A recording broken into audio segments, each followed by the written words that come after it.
Good morning সকলকে আরও একবার স্বাগত জানাচ্ছি আমার চ্যানেলে। আশা করছি সকলে খুব ভালো আছো বন্ধুরা, আমিও আছি বেশ।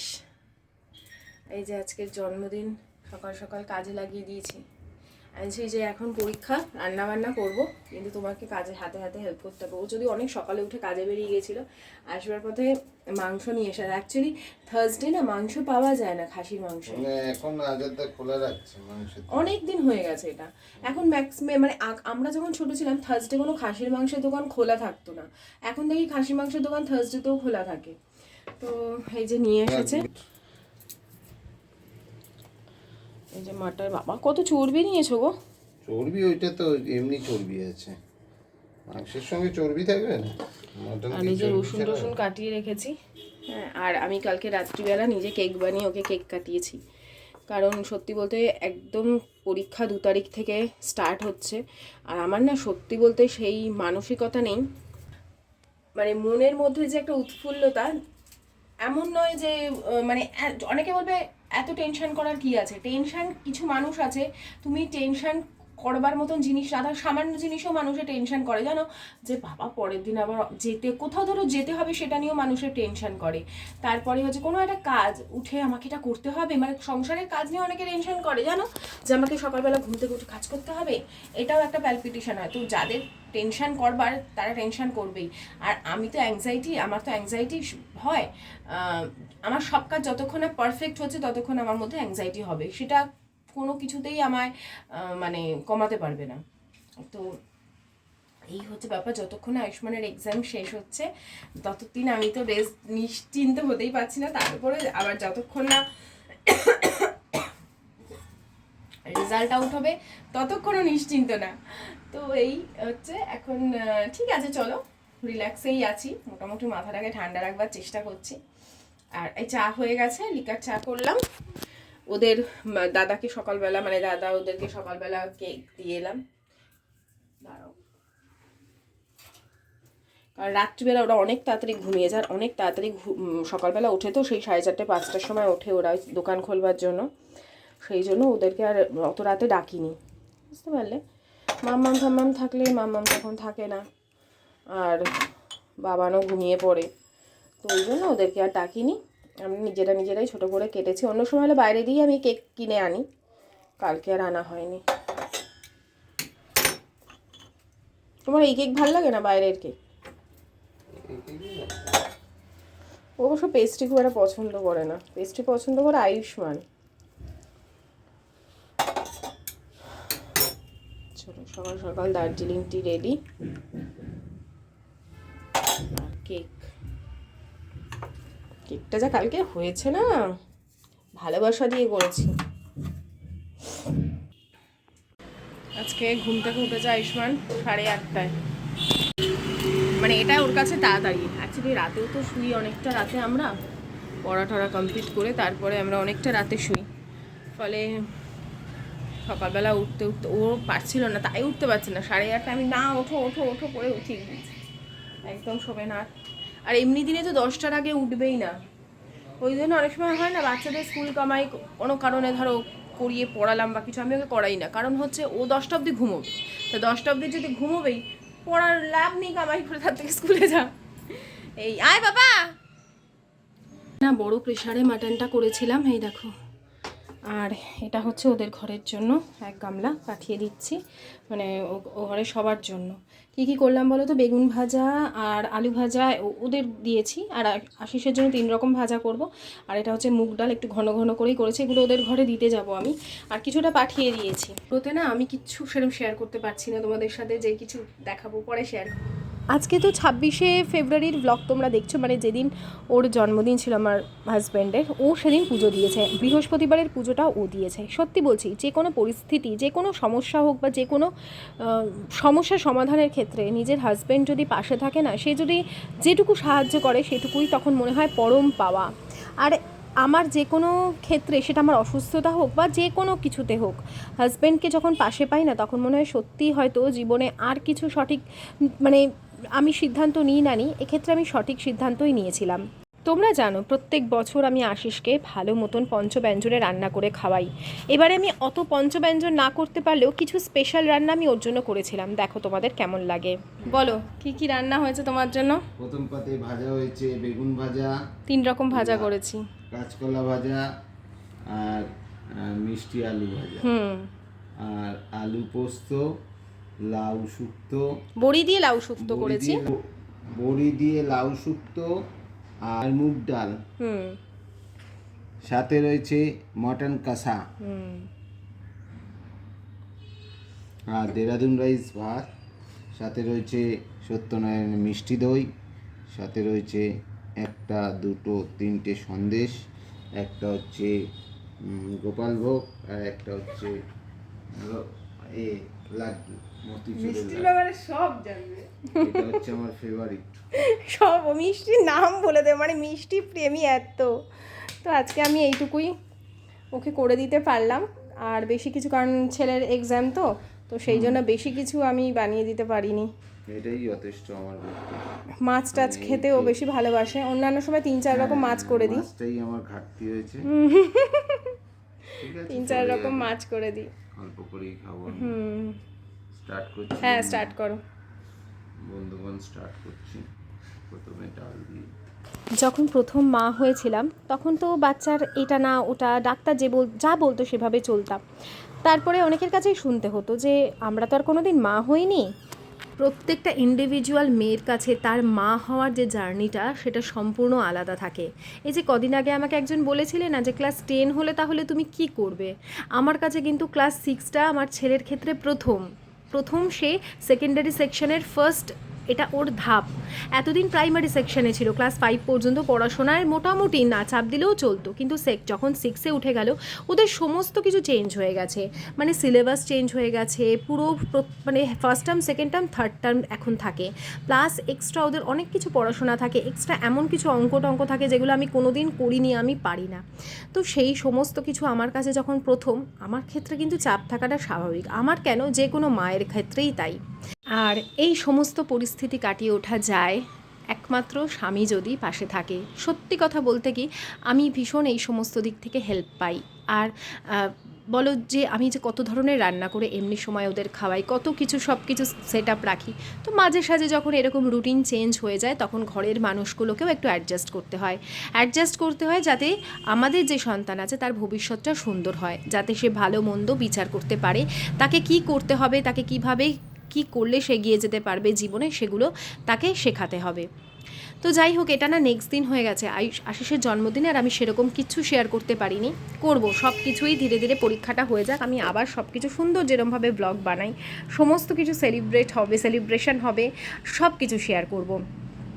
আপাতত আজকে যেন আটা একদম বাড়ন্ত ছিল, আটা এমনকি যেটা মানে টিফিন বক্সে যে আটার গুঁড়োটা রাখি আমি সেইটুকু পর্যন্ত বাড়ন্ত ছিল, সেই জন্য চাক্কির আটা অর্ডার করে নিলাম। আমি গতকাল রাতেই করে রেখেছিলাম, আর সমস্তটা ঢেলে রেখে বাকি যতটা আটা আর কি প্যাকেটের মধ্যে ছিল, এতটা আটা আমার প্রয়োজন নেই, কিন্তু যতটা ছিল আমি একসাথে মেখে রেখে দেবো। তাহলে কি আমার সকালের জলখাবারের জন্য মোটামুটি আটা মাখা কিছুটা ছিল, আর কিছুটা লাগবে, আর ম্যাক্সিমামটাই আমি রেখে দেবো। ডিনারেও হবে, আবার পরের দিনে সকালের জন্য আমার থেকে যাবে। আর ওইদিকে না 2টো ডিম বার করে রেখেছি, আসলে আয়ুষ্মানের জন্য বা আমাদের জন্য একটু কেক বানিয়ে রাখবো, তাহলে না লিকার চায়ের সাথে খেতেও ভালো লাগে। আর সত্যি বলতে এত ভালো সেদিন আশিসের জন্মদিনের কেকটা হয়েছিল, কারণ ওইটাই ওকে আমি সেদিন গিফট দিয়েছি। ওর গিফটটাও বলেছি তোমার গিফটটাও কিন্তু পাওনা রইল। গুড ইভিনিং, সেই সকালে একটুখানি শ্যুট করলাম, তারপর এখন তোমাদের সাথে দেখা হচ্ছে। কটা বাজে এখন? বাজে 5টা, পুরো 5টা বাজে। স্লাইডিংগুলো খুলে দিই।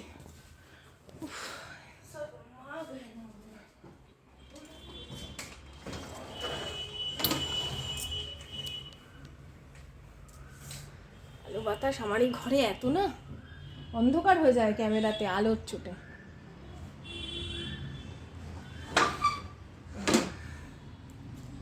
ভাল লাগছে না? আর নতুন খাটটা তো তোমরা দেখেইছো। এখন আমি ওই আয়ুষ্মানের বাংলা পড়াতে ও বললো মা একটুখানি খেলবো।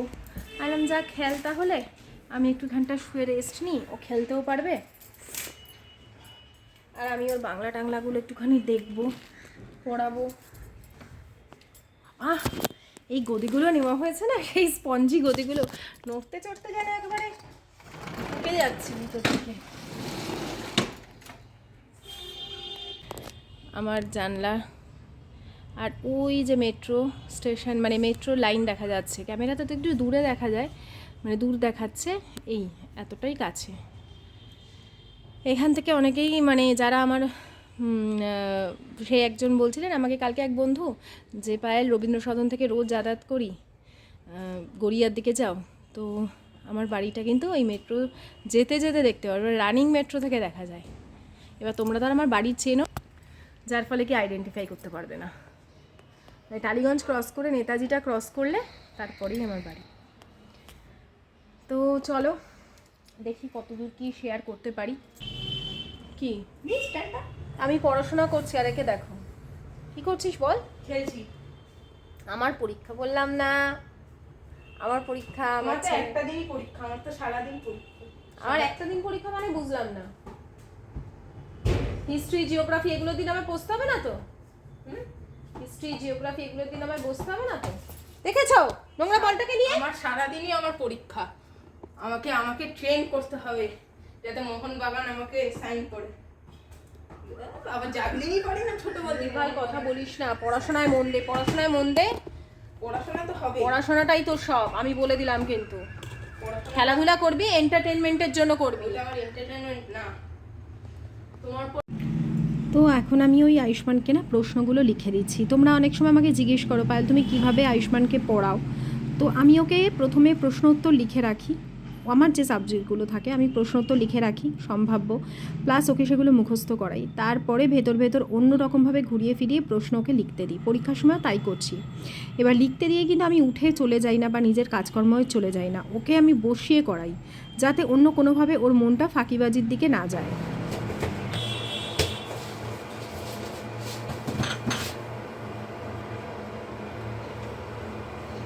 আছে পিছনে এসে এসে দাঁড়িয়ে পড়ছো কেন থেকে থেকে? কেন কি হয়েছে? কেন কেন দাঁড়ালে কি আছে? আমি এমনি ইয়েতে রয়েছি, কিসে ভয় লেগে যাচ্ছে একটুতেই। ভয় লেগে যাচ্ছে?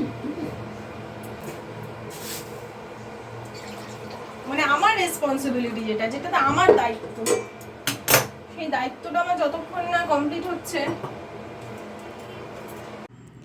সত্যি হাজব্যান্ডরা কিন্তু বোঝে যে, কারণ ওদের তো বাইরের দিকটা সামলাতে হয় আর ঘরের দিকটা সম্পূর্ণরূপে আমরা সামলাই, তো সেই দিকটাও আমরা সব সময় পারফেক্ট রাখার চেষ্টা করি। এই এখন একটু চা নিয়ে বসলাম, আজকে আমি গ্লাসে চা খাবো। কাপগুলো সব রয়েছে এঁঠোতে, মাজা হয়নি কোনো বাসনপত্র, ওই জন্য গ্লাসটাতেই এখন মাজতে যাব আয়ুষ্মানকে পড়তে বসে। তারপর আর অনেক দিন বাদে একটু শুকনো মুড়ি নিলাম, খেলে ধুলে জামা কাপড় ছেড়ে পরিষ্কার পরিচ্ছন্ন হয়ে জল টল খেয়ে টিভি দেখতে বসেছে। সারা দুপুরটা যদিও পড়িয়েছি 4:30 পর্যন্ত, তারপরে উপরে খেলতে গেল। এখন একটু টিভি দেখে আবার 5টা অবধি হলো। এইটা মনে থাকে না খুব, হ্যাঁ। তো যাই হোক, এখন 7:30 অবধি ওকে ব্রেক দিয়েছে, একটু ব্রেক। আমি বলি এইটুকুই বা ব্রেক নিবি কেন, বলে আর পাচ্ছি না মা। তো এই জন্য 7:30 অবধি এখন ও একটুখানি নিজের মতন টাইম কাটালো। এবারে চলবে, মানে পড়াটা হয়ে গেলে না, রিভিশনটা পুরো হয়ে গেলে, আমি আমার দিক থেকে বলছি, আমার যতই সারা বছর আমি পড়তাম না কেন, আমার পরীক্ষার আগে যদি আমি পুরো বইটা না রিভাইজ দিতাম, আমার কিছুতেই আমি ভালো লিখতে পারবো না, কিছুতেই না। যতই মানুষও বলে না আগের থেকে পড়া থাকলে, আর সারা বছর পড়া থাকলে আর পরীক্ষার সময় পড়তে লাগে না, এটা আমি জানি না, এটা খুব গড গিফটেড যারা হয়তো তাদের। ওর যে বন্ধুরা রয়েছে যারা পড়াশোনায় খুবই ভালো, তারাও পাগলের মতন পড়াশোনা করছে, কারণ পরীক্ষার আগে, এটা আমার মনে হয়। আর যারা প্রচণ্ড গড গিফটেড হয়তো তাদের পরীক্ষার আগে না, কিন্তু তারা পড়বেই, কারণ তারা সারা বছর পড়ে পরীক্ষার সময় পড়বে না, এটা তো হতে পারে না। তো আমাদের মাদেরই টেনশন, আমি জানি না তোর টেনশন হচ্ছে রে পরীক্ষা নিয়ে কোনো? হ্যাঁ, কোনো টেনশন নেই রে? একটুও নেই, জানি যার কাছ থেকে পেপার ভালোই যাবে, মানে স্যারের আর মায়েরটা চিন্তা নেই, শুধু স্যারেরটা ভয় পেলেই, স্যারেরটার চিন্তা আছে সেটা ভালো যাবে, আর মা যেগুলো পড়ায় সেগুলোর কোনো ভ্যালু নেই। মা যে কষ্ট করে রাত জেগে জেগে পড়াচ্ছে, যদি ভেট্টেও পেয়ে যাই তাহলে কোনো সাবজেক্টে আমাকে ফেল করাতে পারবে না। পাস তো করতে হবে, বলো ক্লাস 10, 11, এই 12 অবধি তোকে এগুলো পড়তে হবে। তো তারপরে আবার পড়াশোনা সমস্ত কমপ্লিট করালাম, করিয়ে এখন ডিনারে তো কিছু খেতে হবে। তা ওই যে আটা মেখে রেখেছিলাম, কি বানাবো এখন তরকারি, সত্যি বলতে বাজারে আমি যাচ্ছি না, কিছু নিজের পছন্দ মতন সবজিপাতি আমার আনা হচ্ছে না। এই সোমবারটা পেরিয়ে গেলে, কারণ প্রথমেই বাংলা, আমার দায়িত্ব অনেকটা মানে আমি মুক্ত হব। তোমরা বলবে পায়েল তুমি খুব বাঁচান বেঁচে গেছো, যে প্রথমেই বাংলা হয়ে যাচ্ছে। তো বুঝতেই পারছো আমি তখন কিন্তু অনেকটা ফ্রি হয়ে যাব, ফার্স্টেই বাংলা দিয়ে দিয়েছে। তো 2 তারিখ এসেই গেল আমাদের, হ্যাঁ, যেই এতদিনের প্রচেষ্টা আর কি চলছে ভালোভাবে ওকে উত্তীর্ণ করবার, যেটা জীবনে একবারই আসে, ক্লাস 6 জীবনে একবারই আসবে। যেমন আমাদের স্কুল জীবন আর ফিরবে না, ওরও স্কুল জীবন কিন্তু এই ক্লাস 6 আর ওর জীবনে ফিরবে না, এই জীবনে ফিরবে না অন্তত। তো সব কিছুই পেরিয়ে যায়, চলে যায়। তো কি খাবো এখন, ডিমের ঝোল করতে ইচ্ছে করছে না, ময়দা আমি রাত্রিবেলাটা না খাওয়ারই চেষ্টা করি। তো আটা মাখা ছিল, ওই আটা দিয়েই এগরোল বানিয়ে নিচ্ছি। এবার তোমরা অনেকেই ভাববে যে রুটি দিয়ে মাখা আছে তার মধ্যে ময়ানো নেই, তাহলে পরোটাটা ভালো হবে না। খুব ভালো হবে, এমনি নর্মাল ভালো করে আগে বেলে নাও, এরপরে আগে তাওয়াতে তেল দেবে, তারপরে ভাজবে, সেঁকে নেবে না, তাহলে কিন্তু রুটি ভাজার মতন হয়ে যাবে। তো সেই জন্য আগে তেল দিয়ে বা তেলের মধ্যে অল্প অল্প তেল বুলিয়ে বুলিয়ে ভালো করে রুটিটাকে সেঁকে নেবে, মানে ভেজে নেবে, একদম নরম তুলতুলে যেরকম পরোটা খাও ঠিক সেই রকম পরোটা তৈরি হবে। তোমার মনেই হবে না এটা আটা মাখার, মানে রুটি করার আটা মাখা ছিল। এরপরে আমি এক এক করে যেরকমভাবে চাটুতে ডিম দিয়ে আমরা ভেজে নিই, সেইভাবে সুন্দর করে একটা একটা করে ভেজে নেব। আর আমরা পেঁয়াজটা খাচ্ছি না, কারণ আমার যেহেতু কাশি হয়েছে তার জন্য আমি হোমিওপ্যাথি ওষুধ খাচ্ছি, আর সেই জন্য আমি কাঁচা পেঁয়াজটা আমাদের খাওয়া বারণ, টক খাওয়াও বারণ। তো টক বলতে খুব যেটা ওই তেঁতুলের টক ওই ধরনের, তো কাঁচা পেঁয়াজটা একদমই স্ট্রিক্টলি বারণ আছে। তো সেই জন্য শুধু শসা, অল্প টমেটো সস আর চাট মশলা আমি দিয়েছি, আমি লেবুর রস দিইনি, ওদেরটা লেবুর রস দিয়ে দিয়েছিলাম। আর আশিস হোমিওপ্যাথি ওষুধ খায়, আয়ুষ্মানও তো মাঝে মধ্যেই খায় জানোই, যখন ওর ঠান্ডা ঠান্ডা লাগে। তো এই আজকের ব্লগটা এখানেই শেষ করলাম, কেমন লাগলো জানিও, আসছি আবার খুব তাড়াতাড়ি।